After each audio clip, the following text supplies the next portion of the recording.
Oi, eu sou a Lotus e eu resolvi criar um canal no YouTube agora que hoje em dia tá dando uma flopada e ninguém tá usando. Assim, menos conhecidos podem me achar, né? Porque, na verdade, Lotus é meu alter ego. Assim, não como se fosse muito difícil em achar, independente da maquiagem, por conta dos meus piercings. Mas eu não me importo. E agora eu sinto que eu posso simplesmente criar o meu canal e falar sobre várias coisas. Porque desde nova eu era meio obcecada com canais assim, sabe? Tipo, nossa, a Loli para meninas é a minha ídola, véi. Amo essa mulher. Ou amava, não sei como ela tá hoje. Mas eu gostava dos vídeos dela falando assim, aleatoriamente. E o que poucos conhecem, a Bibi Baby Doll, na época que ela tinha um canal no YouTube. Aí depois eu fui ver, ela apagou muitos vídeos, mas eu gostava muito dela. Mas eu sempre quis um canal desse tipo, sabe? E eu não quero monetizar, porque eu nem quero fama. E minha coroa que eu comprei. Eu só quero falar. Eu já tinha muito costume de... Tipo, eu posto muita coisa nos meus status do WhatsApp. Mas... Assim, 7 pessoas veem, né? Porque é vergonhoso. Eu sou, tipo, uma adolescente usando o Snapchat em 2015. Saudades, muito saudades de usar Snapchat. Nossa, eu acho que foi a rede social que flopou, que mais me deixou mal. Mas...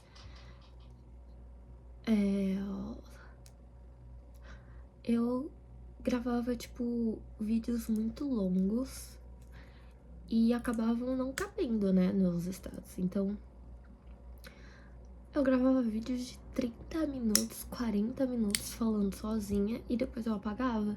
E aí eu pensei, nossa, vou criar um canal no YouTube e postar, porque quais as chances agora de eu aparecer pra alguém, tá ligado? Tipo, quem fica buscando blogueira em YouTube, tipo, assim... Ah, cara, deu pra entender. Tipo, não sei. Mas eu nem quero monetizar nem nada. Por isso que eu vou falar palavrão. Então, não recomendo menores de idade ou menores de 16, eu não sei. Porque na verdade eu tinha 13 anos quando eu gostava desse tipo de conteúdo. Como você fala palavrão com 10. Então, não sei, mas enfim. Eu queria falar de coisas aleatórias mesmo, sabe? Tipo, eu acho que uma história, assim, que eu pensei primeiro foi de quando eu fui internada numa clínica psiquiátrica. Porque eu acho que isso é uma coisa que poucas pessoas já passaram, né?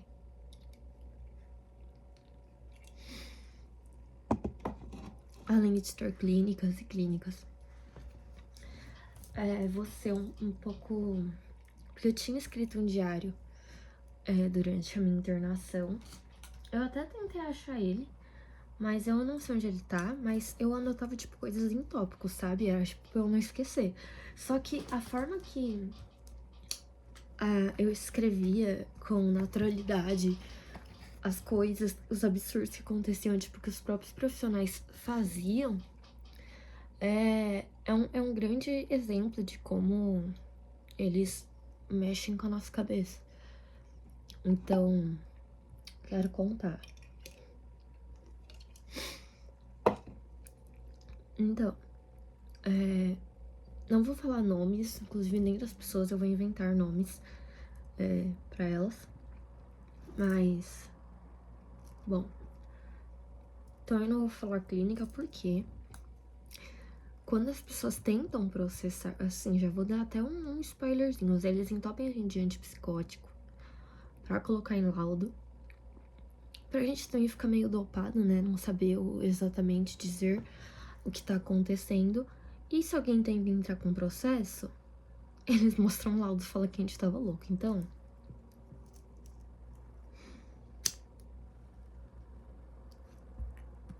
não fumem. Eu fiz a maior reconstrução nos dentes por conta do cigarro que retraiu minha gengiva.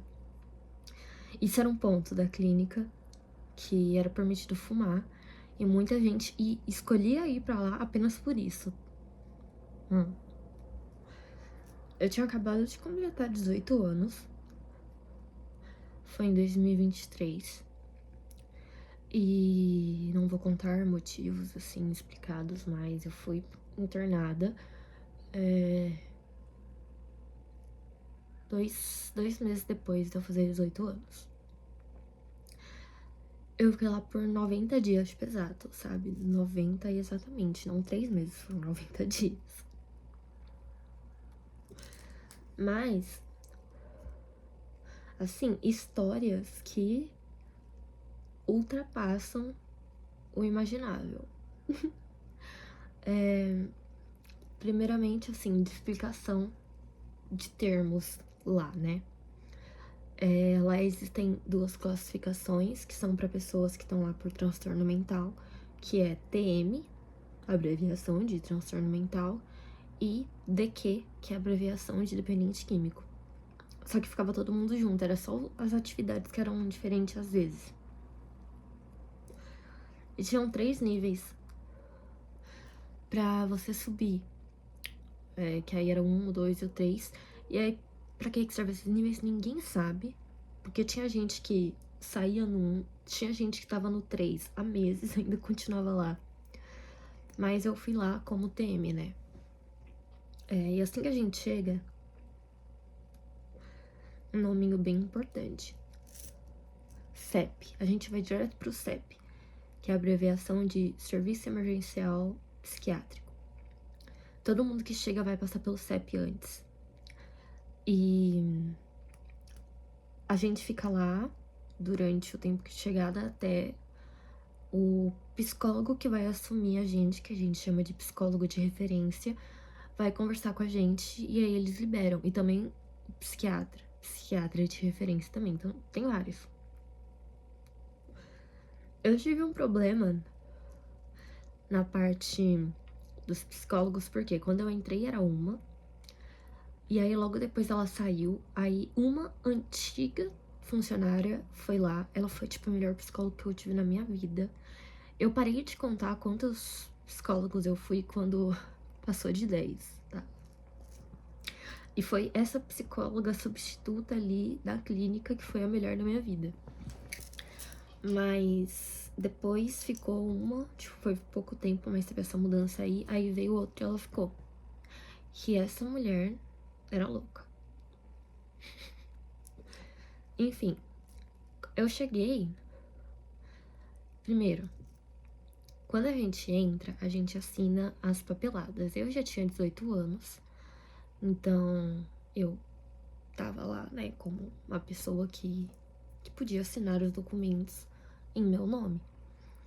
Mas o plano de saúde era da minha mãe, que eu tava fazendo faculdade na época. Então, ela assinou muitas coisas, mas assim, o da internação fui eu. Então, plano de saúde é porque foi clínica particular. E aí, eu lembro de ter assinado os termos, tipo, dos direitos que a gente tem, tipo, de negar medicação. E também um ponto muito importante, alimentação. Eu sou vegetariana desde os meus 14 anos, comecinho. Foi no meu aniversário de 14 anos que eu parei mesmo, tipo, zero. E eu coloquei lá, e aí, tipo, eles também colocam, tipo, mesmo que eu seja vegetariana, eles ainda colocam o que de vegetariano você come, sabe? E, tipo, o que todo mundo pensa, primeiro, em vegetariano é soja. Eu odeio soja. E principalmente a escura, porque me lembra carne moída e eu não consigo comer. Eu tenho muito nojo de carne, sempre tive. Eu assinalei ali, né? Não como. E, tipo, As únicas coisas que eu coloquei que eu não comia ali na lista era papo de, tipo, alface eu comia, mas não é uma coisa que eu gosto, mas se era o que tinha eu ia comer. Então eu nem assinalei que era só o que tinha, spoiler, mas eu coloquei ali, eu não gosto muito de ovo, nem de soja, ponto. Porque eu não era vegana, sim, vegetariana. Ok, assinando todos esses direitos, né? Que a gente tem o direito de pedir alta, a gente tem o direito de mudar de profissional se a gente não tá gostando. E enfim. Então, quando eu cheguei, eu fui direto pro CEP. Já tava escurecendo. Então eu dormi lá. E lá, tipo, realmente parece manicômio, a parte do CEP, né? Como se fosse uma área isolada.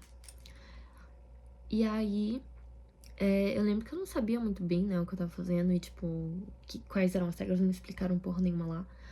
E eu meio que tava, tipo, lá não era grande, assim, tinha o quarto, os banheiros, né, dividido masculino e feminino.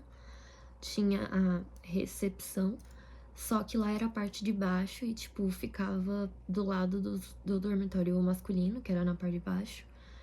E a gente podia fumar, né, como eu disse, e eu tinha levado meu maço, então eu tava fumando. Só uma coisa engraçada, toda vez que a gente via que tinha gente que chegava, a gente ia lá levar cigarro. E aí nessa, não me falaram, tipo, você tem que ficar aqui. Só falaram, você vai dormir aqui essa noite. Então eu subi, né? Fui lá e o povo tava lá, né? Que tinha dado a janta, então, tipo. E aí eu conheci as primeiras pessoas que me falaram assim rapidamente e tal. E aí logo uma enfermeira me chamou, falou que eu não podia ir. Aí enfim, tal. Eu dormi lá. Aí eu lembro que o primeiro problema que eu tive foi com Naridrim. Eu sou viciada. Eu não tava. Eu lembro que eles não liberaram, né? Porque a gente não pode ficar andando com medicação. Só que aí depois eu consegui liberar. Eu era a única pessoa que tinha o direito de andar com alguma medicação extra por conta do Naridrim. E, tipo, deu mó BO. Tipo, eu lembro que teve que uma enfermeira me emprestou o dela, que não era Naridrim. Ela pegou com uma seringa o dela, tipo, só pra quebrar o galho na hora e depois liberaram. Mas, ok. Eu dormi naquela maca de hospital, que era lá o CEP.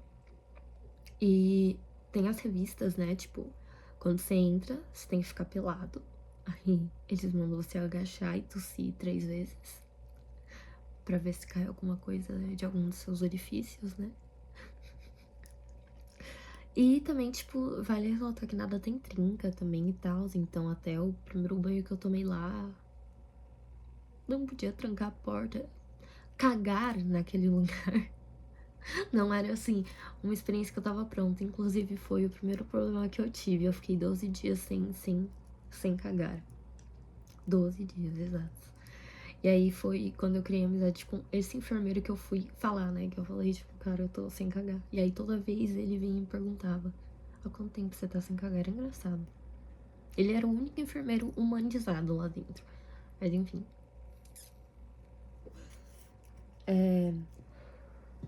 Conversei com a minha psiquiatra de referência quando me liberaram pro convívio. E eu fui pra um quarto.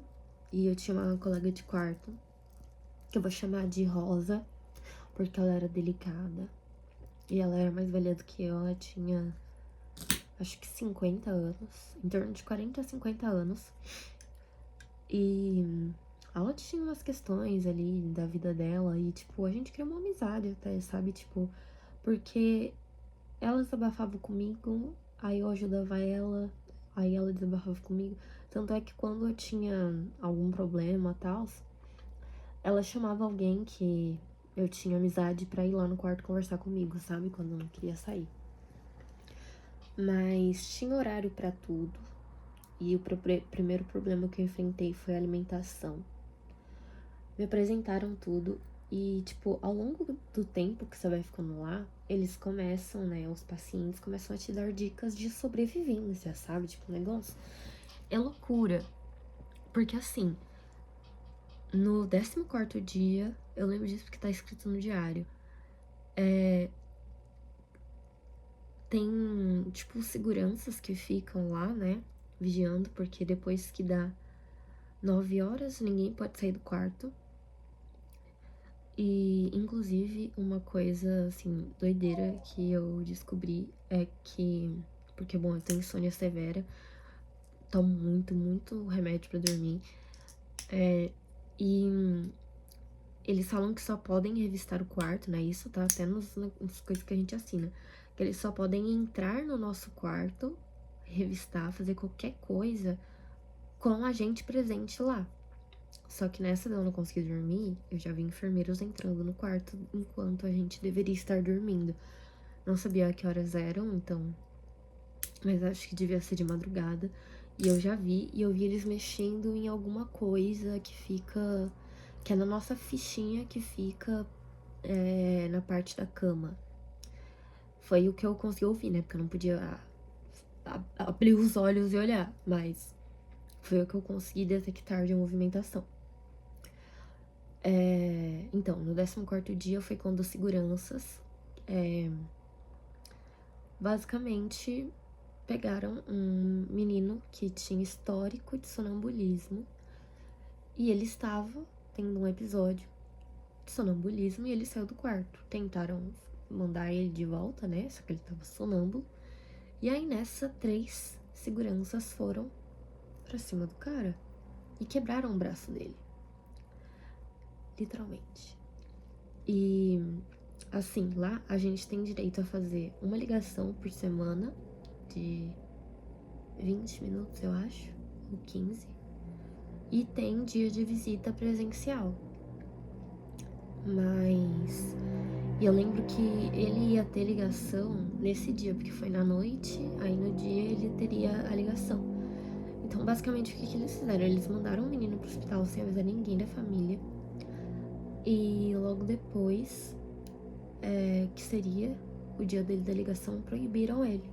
Só que o dia seguinte ia ser o dia da visita dele presencial, né? E aí foi quando, né, os pais viram, tiraram e tal, e foi aí que a gente descobriu que não adianta processar. Enfim, mas eu namorei lá dentro, sendo que, tipo, era proibido até abraçar um outro. Tipo, era namorinho assim, sabe? Tipo, no máximo um selinho. Eles encucavam se a gente entrava no quarto e tal, do outro. Mano, mas, tipo, as coisas lá... Eu vou falar mais sobre mim, sabe? Tipo, porque eu conheci muitas pessoas, eu entendi muita coisa sobre drogas que eu não entendia antes e que hoje me fazem pensar muito mais que, tipo, na adolescência eu era uma pessoa muito impulsiva pra isso. Já quase uma vez no impulso. E, inclusive, quando eu saí, eu fiz amizade com uma pessoa que, né? E com ela eu experimentei e foi a pior experiência da minha vida. Então, tipo, e foi ainda ele que me disse assim especificamente: melhor você usar aqui na sua casa comigo, que conhece, do que usar em um lugar aleatório. E eu dou graças a Deus por isso. Porque, mano, foi horrível, mas enfim. Só que, tipo, as conversas lá não eram nada saudáveis, tá? Era, tipo, o povo falando o tipo de droga que eles usavam, até traficantes, nomes. Tinha também um que, inclusive, me passaram um contato depois que eu queria, que vendia remédio. E, tipo assim, isso tudo lá dentro, que teoricamente, tipo...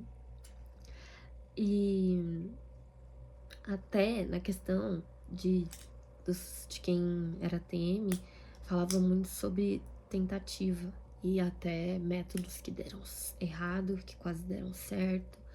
E até um que assim, esse é o que dá mais chance de dar certo. Enfim, uma bagulho era absurdo. Aí teve caso, tipo, de gente fugindo. Teve um cara que fugiu.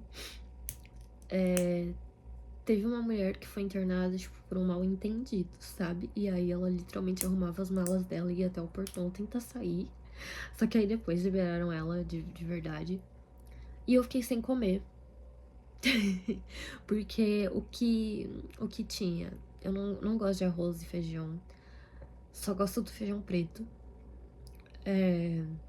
E óbvio que só ia ter feijão carioca, né? Não tem motivo de ter feijão preto assim, do nada. E eu sempre gostei somente do feijão preto. E quando tinha feijoada era com carne, né? Enfim. E então eu não comia. E aí de salada tinha só alface. Só alface. Com azeite, entre muitas aspas, que era o que eu comia com. Porque a alface só dá, né? Com um temperinho. E depois eu descobri que aquele azeite que já tinha, né? Uma textura meio esquisita, ele era meio questionável, assim, sabe? Na verdade era óleo de cozinha. Aí eu fiquei com nojo. Aí eu parei de comer. Aí eu só ia lá, eu pegava farinha de mandioca que tinha e comia, assim, só pra fingir. Eles nunca perceberam quando eu tava comendo. Mas tinha a cantina lá, às vezes eu pedia um misto, uma coisa assim. Mas, cara, tipo, tanto é que teve um certo ponto. Foi por um mês que eu comi até eu descobri que era óleo de cozinha. Mas detalhe, eu tava comendo por um mês apenas a alface. E da questão desse vegetariano e ter marcado lá o que eu não comia, adivinha o que que eles faziam? Soja. Só tinha soja pra mim. Muito foda. E aí teve até uma época que eles fizeram um ovo e, tipo, menos mal, sabe? Um ovo frito até desce. Eu não gosto de ovo mexido, nem cozido. Mas ovo frito até vai, só que teve uma vez, cara, que tava cru. Ele tava meio cru, a clara, sabe? Eu não consegui, aí eu nunca mais. Não deu.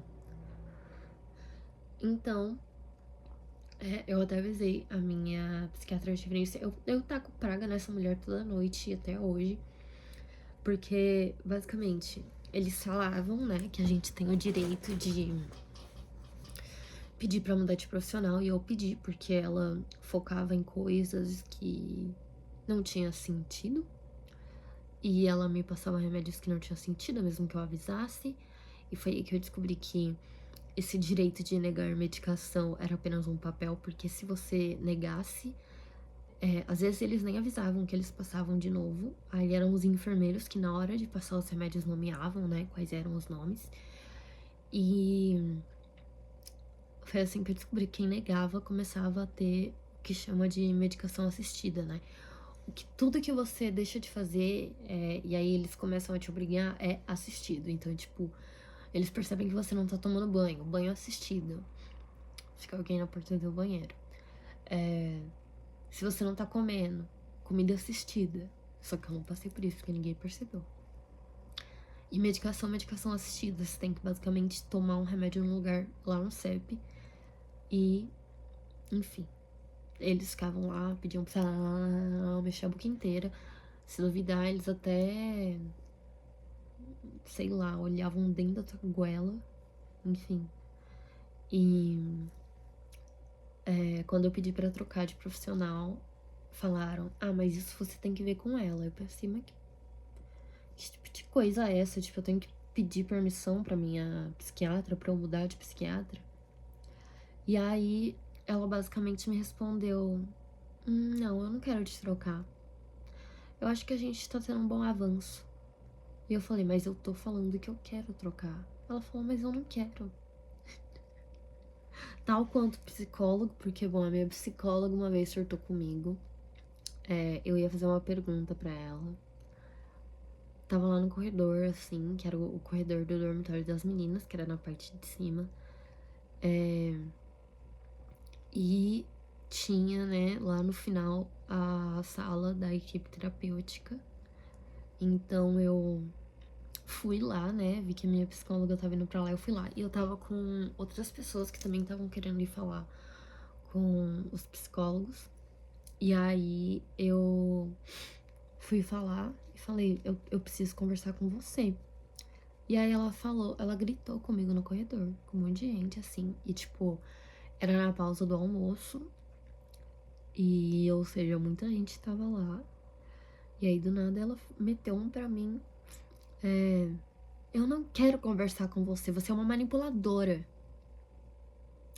E eu não tava entendendo aquele papo do nada. Ela realmente me ignorou, ela me negou assistência, enfim. E aí eu fiquei perguntando, mas que porra eu fiz? E aí ela ficava, você sabe o que você fez, você sabe. Tá, eu sei, então me conta. Me conta, porque não sei de qual manipulação você tá se referindo. Porque ela é um joguinho, tá? Eles vão te manter até. Eles mentem pros profissionais. Até mesmo, tipo, pros profissionais não, pra sua família. Eles inventam coisas, eles inventam laudos, eles passam muita medicação justamente pra manter você lá, porque aí eles vêm com essa justificativa. Ai, você vai ficar mais tempo aqui pra gente fazer o desmame. E nessa, muita gente acabava saindo, tipo, com 6 remédios pra tomar todo dia, sabe? Era um negócio assim, bizarríssimo. E aí, bom, sobre a minha psicóloga, foi depois que ela me falou que a minha psiquiatra tinha contado pra ela de uma situação que eu contei para a psiquiatra que cabia um contexto, mas assim, de uma coisa que eu fiz uma vez na minha vida. E a minha psicóloga ficou ressentida porque ela achou que aquela coisa super irrelevante, que eu até esqueci que eu tinha falado isso com a minha psiquiatra, que eu tava manipulando ela, tipo, e eu até perguntei, o que isso muda? Tipo, o que esse fato, essa ação minha muda? E ela, porque você não me contou. Agora você tá sabendo, e agora? O que vai mudar? Nada, nada. Ela só fez o showzinho dela. Enfim. Ainda achou que tava certa. E depois, quando eu saí da clínica, ela teve a pachorra de me seguir no Instagram. Acredita? Filha da puta. Ela engravidou e eu fiquei torcendo pra ela perder o bebê. Não conta pra ninguém. Enfim. Mas. Assim. A questão do CEP era um negócio de punição. Mas que eles aplicavam pra qualquer um. Era tipo. Se uma pessoa se envolveu em briga, vai pro CEP. Se uma pessoa teve uma crise de ansiedade, vai pro CEP. E você só pode sair de lá com a liberação do seu psicólogo. Então, tipo assim, só que eles tinham uma carga horária de trabalho normal. Entravam às 8, saíam às 17. De segunda a sexta. Era escala 5x2, eles tinham esse privilégio, tá? Então, se você tivesse uma crise de ansiedade às 5:01 da tarde de uma sexta-feira, você no mínimo ficaria até no CEP, né? Sem poder voltar pro convívio, você ia ficar lá naquelas macas até segunda-feira, depois das 8, que era quando os psicólogos entravam, mas também dependia da boa vontade deles, né? Que, spoiler, era uma boa vontade do caralho, assim, admirável. Assim, os caras estavam muito preocupados em realmente deixar a gente bem, sabe? Assim, uma empatia que dá até vontade de chorar. E aí, mano, eu descobri que eu tava anêmica, né? Nesse meio tempo, eu percebi. E aí eu falei pra minha psiquiatra. Aí eu fiz exame de sangue. Ela falou, sim, você está anêmica. Ela fez alguma coisa? Não, ela não fez nada. Tanto é que eu só fui tratar essa anemia no ano passado, quando eu tive que parar a faculdade, porque as questões estavam ficando complicadas. Eu tava também ficando com as células vermelhas, brancas. Estavam considerando até fazer uma transfusão sanguínea, porque ela simplesmente ignorou e depois nenhum médico foi ver, né? Enfim. E eles começaram a trancar os quartos também, porque teve gente, né, que, ó, dentro dos quartos. Mas era engraçado que isso só aconteceu quando descobriram entre homens e mulheres, porque quando acontecia direto, né, que eu descobri que acontecia direto lá no território masculino. Mas eu acho que o que mais era absurdo era como os psicólogos, psiquiatras tratavam a gente, sabe? Tipo, era claramente um negócio de fingir, era um grande fingimento. Tanto é que as pessoas, que os pacientes que davam dicas, eles falavam justamente que, tipo, um manual de sobrevivência. Você tem que cooperar, você tem que falar que tá bem mesmo que você não esteja, porque senão eles vão estender o seu tempo. E foi uma coisa que eu presenciei bem no início, que foi da alta de uma mulher que tava lá há 6 meses. Ela passou o ano novo na clínica. E o tempo mínimo de internação para TM é 90 dias e para DQ é 120 dias. 4 meses, 3 meses. E dificilmente vai ultrapassar os 4 meses, sabe? Até pra quem é DQ, não chega a bater 5 meses. Eles param, tipo, antes. Tipo, não chegou nem na metade. E ela tava lá justamente porque ela era sincera, ela batia o pau, ela fazia o que ela não concordava, o que ela achava injusto, ela falava, ela se posicionava. E foram trancando ela lá, né? Mas aí, tipo, 6 meses não tinha como, tiveram que dar alta pra ela. E eles tentam fazer isso, né, justamente pra quem tem plano de saúde, pra o plano continuar pagando. E também tinha a questão das transferências de outras sedes deles, que literalmente pessoas eram amarradas,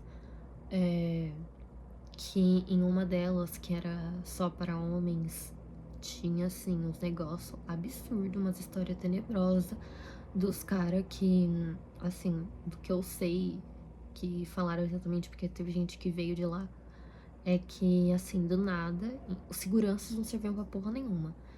Jogava um cobertor em cima de outro paciente, né? Cobria como se fosse um sequestro, levava pra algum quarto e começava a sessão de espancamento ali, sabe? Sendo que no nosso, se eu entrasse no quarto da minha amiga pra pedir um absorvente, era xingo, sabe? Era um negócio assim, surreal. Mas quando a gente sai, a gente fica tão alienado, porque a gente é proibido de ver notícias de fora, sabe?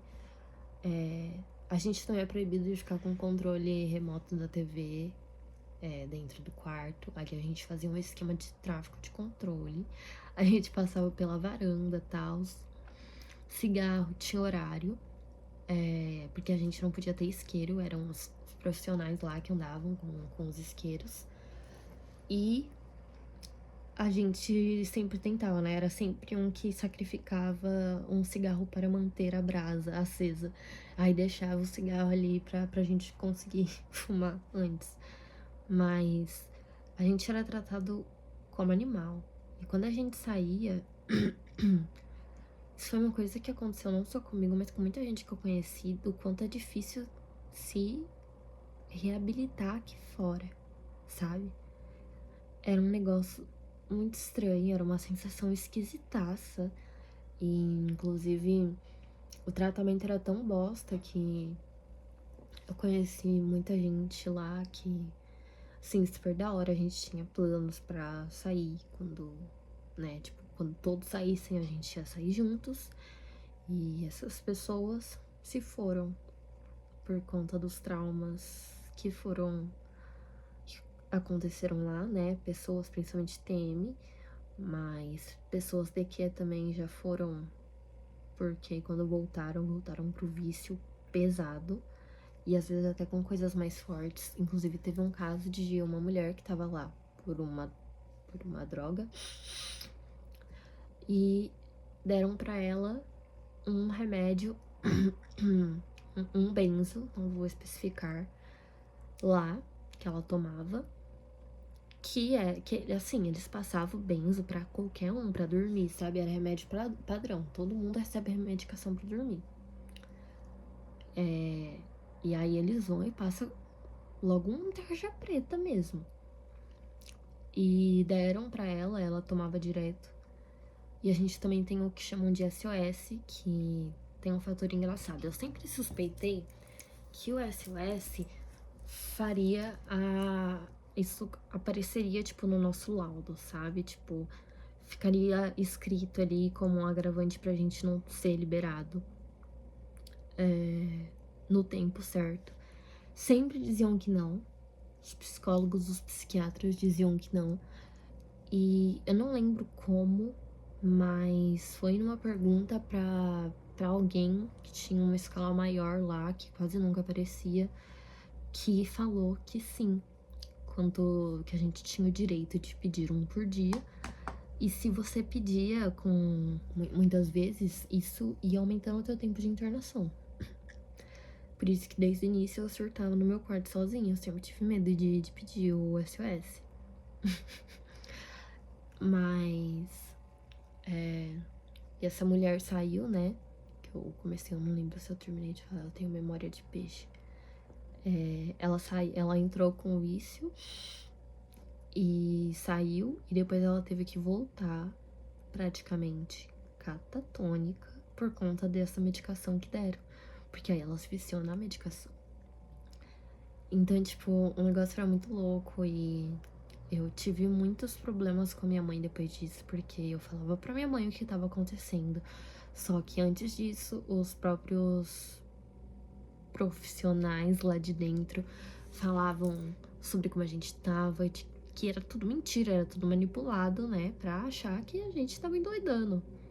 Teve até uma menina que ela entrou com um diagnóstico de bipolaridade e ela saiu com um diagnóstico de esquizofrenia por conta de uma atividade muito sem noção que fizeram sobre agressividade. A menina mudou totalmente, sabe? Tipo, ela era uma pessoa tímida, mas ela trabalhava já, ela tinha uma vida. Como que é? Ela era uma pessoa ativa, ela tinha um emprego e muito estudiosa.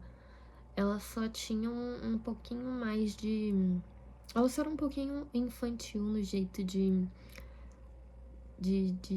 acho que de criação mesmo, sabe? Tipo, era uma coisa mais inocente. Era mais inocente, não mais infantil. Só que quando ela teve essa crise, foi algo que mudou totalmente ela, sabe? O negócio ficou louco, ficou bizarro. E, tipo, muita gente piorou lá dentro. E eu piorei lá dentro também. E eu falava pra minha mãe, eu pedi alta pra minha mãe depois de um mês. Ela falou que não. Tanto é que os meus piercings na minha cara foram justamente por eu ter falado com a minha querida mãe: se você não for me dar alta agora, então quando eu sair, eu vou furar todos os piercings que eu quero. E ela falou: tá. Mas um detalhe, eles queriam me manter mais tempo, sendo que assinaram, né, que o meu tempo mínimo. Assim, eles tiram o teu direito como um civil, um cidadão, né? Você perde o direito de ir e vir. Eu não sei como eles fazem isso, porque para alguns outros casos, porque eu sei que no meu caso, o meu plano de saúde estava no nome da minha mãe, então isso foi fácil, mas tinha gente que tava lá, tipo, porque foi o marido, ou porque. Mas assim, eles sempre davam um jeito de tirar a liberdade e dar nossa guarda para outra pessoa que tava fora. Tanto é que teve um cara lá que ele falou que ele tinha combinado com amigos dele, né? Porque aí se ele falasse em ligação, um código, assim, uma palavra que eles tinham, os amigos sabiam que era pra tirar ele de lá.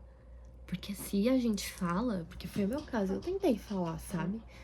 E simplesmente falaram pra minha mãe antes da visita, né? Porque eu falei por ligação, maldito eu. Me avisaram antes, falaram, não fala durante a ligação. E, tipo, na ligação minha mãe falou, sim, eu tiro, tal. E aí chegou no dia da visita e nada. E, inclusive, ela até nem olhava na minha cara. Eu lembro que... Eu acho que esse foi o dia que eu mais chorei na minha vida. Eu ajoelhei aos pés dela. E a minha mãe vacilou muito comigo na minha criação. E aí eu lembro que eu falei, se você me der alta, eu juro que eu te perdoo por tudo que você me fez passar. Mas se você me manter aqui, tipo, com tudo que eu tô te contando e que eu te contei desde o início, e eu sei que o tempo que eu tô aqui foi algo necessário, eu tô pedindo isso agora porque eu sei que se ficar mais tempo vai ser algo insustentável, eu não vou te perdoar por isso nunca. Dito e feito. Mas, como eu disse, o meu tempo de internação era 90 dias. Eles iam tentar me manter mais tempo e aí que entra o caso dos níveis, porque eu já tava no último nível, eu já tava com a pulseirinha de paciente estabilizada e mesmo assim falaram que eu ia ficar mais tempo lá. Só que aí a minha mãe me tirou, mas sabe por quê? Porque eu já tinha perdido o final do semestre na faculdade e a minha mãe me tirou no dia exato que começou a aula no segundo semestre. Ela me trouxe pra casa, mandou me arrumar, me deixou na faculdade e voltou pro trabalho. Foi por isso que ela me tirou de lá. Sabe, um negócio assim, absurdo, mas é que muitas coisas que aconteceram lá são tópicos sensíveis que, tipo, não vou falar. Mas, assim, foi uma experiência que eu tive e que eu concordei, eu estava consciente, tá, das minhas decisões e eu que pedi no início, a minha mãe não queria e eu que convenci ela porque eu via muitas pessoas dizerem, né, que ai, porque a internação foi boa pra mim e tals e tals. E eu até pensei, porque era uma coisa que eu tava pedindo quando eu tinha papo de 17 anos, sabe? Porque a vida real tava me sufocando. Só que, cara, voltar pra vida real depois de ter vivido tudo aquilo, tipo, eu sei que eu não falei muita coisa, mas era assim, muita coisa eu bloqueei, sabe? Porque eu realmente criei um trauma depois de lá e algumas coisas foram melhorando, tipo, a minha relação com a minha mãe deu uma puta de uma piorada, mas agora eu tô estabilizada melhor, né? Mas ainda tá investigando a possibilidade de eu ter outro transtorno, junto com o que eu já tinha diagnosticado. E... Mas eu tive brigas com a minha mãe, assim, de níveis que escalonavam o aceitável, sabe? Tipo, que eu não quero falar para não dar gatilho em ninguém. E também na clínica as coisas que aconteciam também, se eu disser, vai dar gatilho, porque me dava gatilho pra todo mundo lá dentro. Então, é isso. Eu quis contar essa experiência primeiro, porque é uma experiência que, assim, eu idealizei por pelo que outras pessoas na internet diziam, só que a realidade é outra, sabe? E eu fui internada numa clínica particular. E eles tratam a gente desrespeitando as leis antimanicomiais. Tipo, realmente, assim, eu não estou zoando. Tipo, pega as leis antimanicomiais, lê. É isso que eles não faziam. É tipo, o que é proibido era o que eles faziam. Pra, tipo, dar uma ideia, assim, sem ter que falar. E só quem tiver curiosidade e ver. E era uma coisa que eu achava que ia me fazer melhor e me piorou muito, muito, muito. Tanto é, como eu disse, eu perdi muita gente que foi importante pra mim lá, depois que levaram alta, com uma diferença de pouquíssimos dias, sabe? Ou pouquíssimos meses. E como a gente pegava o contato um do outro, um ia descobrindo e tal, mandava, enfim. E, cara, o negócio é bizarro. A última pessoa que eu conheci que se foi, que eu fiquei muito mal porque eu descobri isso depois de 4 meses, foi no ano passado. Só me contaram depois, uma amiga minha me contou que ela tinha descoberto pra alguém, e aí ela me contou e eu fiquei muito mal, sabe? Tipo, e eu achava que seria algo pra me tirar um pouquinho da vida real, digamos assim, sabe? Pra focar no meu tratamento, mas eles pareciam que queriam jogar o tempo inteiro na nossa cabeça do quanto a gente era fugir da cabeça, sabe? Foi horrível e algo que eu pensava que seria o melhor pra mim por muito tempo acabou virando algo que eu não desejaria pra ninguém, sabe?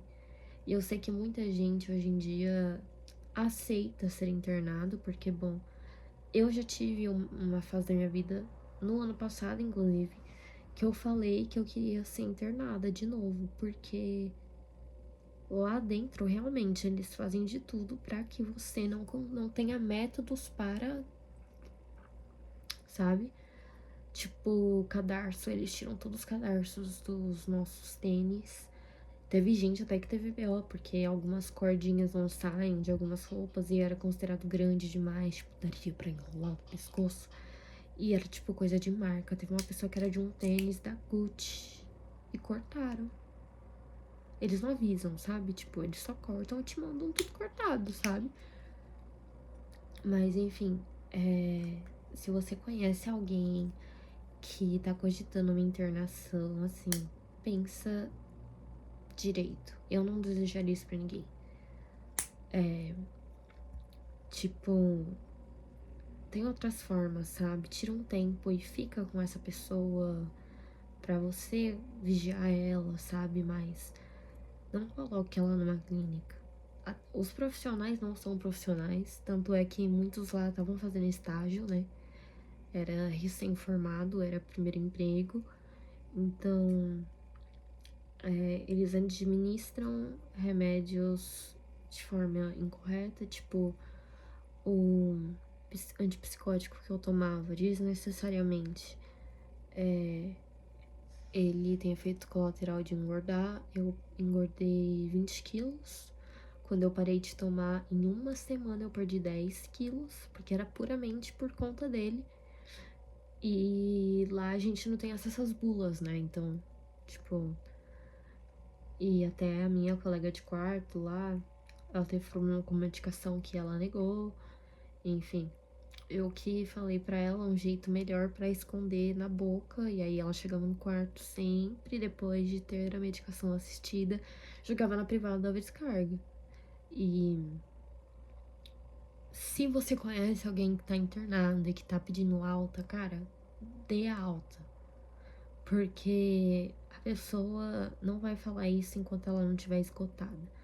Porque a gente é orientado lá dentro o tempo inteiro, até pelos profissionais, de não pedir alta, que a gente não tá pronto. Eles desencorajam a gente, sabe? Tipo, falando que a gente não tá pronto, que a gente ainda tem isso, aquilo. Aí eles inventam problemas pros seus parentes. Então, se a pessoa já tá falando pra você, por favor, me dá alta, porque a pessoa já tem muita coragem, sabe? Mas é isso. É isso que eu queria falar no primeiro diário da Lotus aqui. Porque eu acho que é uma história interessante. Eu não sei o que eu vou falar das próximas vezes. Eu gosto muito de política. Eu fiz. Eu entrei em uma faculdade de sociologia e política, mas eu tranquei. E eu gosto de entender todos os lados também, sabe? Tipo, pra entender o porquê que as pessoas acreditam nisso, porquê que as pessoas acreditam naquilo. E eu adoro falar sobre essas coisas, eu gosto de assuntos complexos também, assim como assuntos bobinhos, então eu acho que vai variar muitas coisas. Mas é isso.